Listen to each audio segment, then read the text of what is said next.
Chandan Pandey presented by Top Music।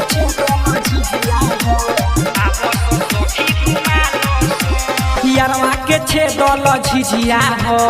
आवस सखी घुमा लसो यारवा के छेदल झिझिया हो आवस सखी घुमा लसो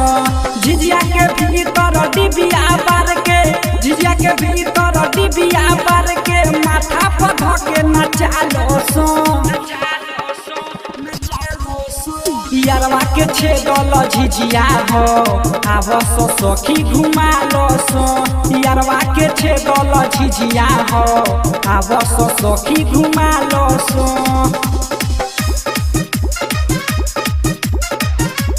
मिक्स बाय चंदन पांडे। यारवा के छेदल झिझिया हो झिझिया हो यारवा के छेदल झिझिया हो presented by Top Music। हाथ में थलिया ऊपर से टलिया लेके आवो सखी घर से तनी दुआरिया दिहल जाई गोरिया जनी डेरैया ओकरा डर से ए हो हाथ में थलिया ऊपर से टलिया लेके आवो सखी घर से तनी दुआरिया दिहल जाई गोरिया जनी डेरैया ओकरा डर से कंगन बरिया घूम के सखी कंगन बरिया घूम के सखी दैनी के तनी जरा दसो अरे यारवा के छेदल झिझिया हो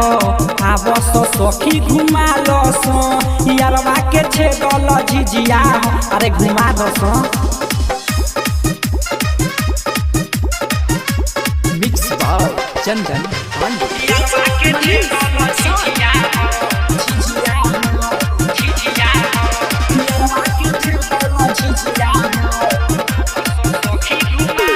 presented by Top Music। सुनो राइटर अजित कुमार कुशवाहा रही है हमनी के साथ में टिपू पवन निषाद घुमई है धके झिझिया माथ पे सुनो ना राइटर अजित कुमार कुशवाहा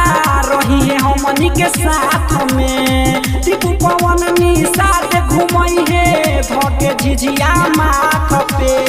चंदन छय जवन कहेला बतिया चंदन छय जवन कहेला बतिया मजाक में नहीं उड़ा दसो अरे यारवा के छेदल झिझिया हो आवस सखी घुमा लसो यारवा के छेदल झिझिया हो अरे घुमा दसो चंदन पांडे।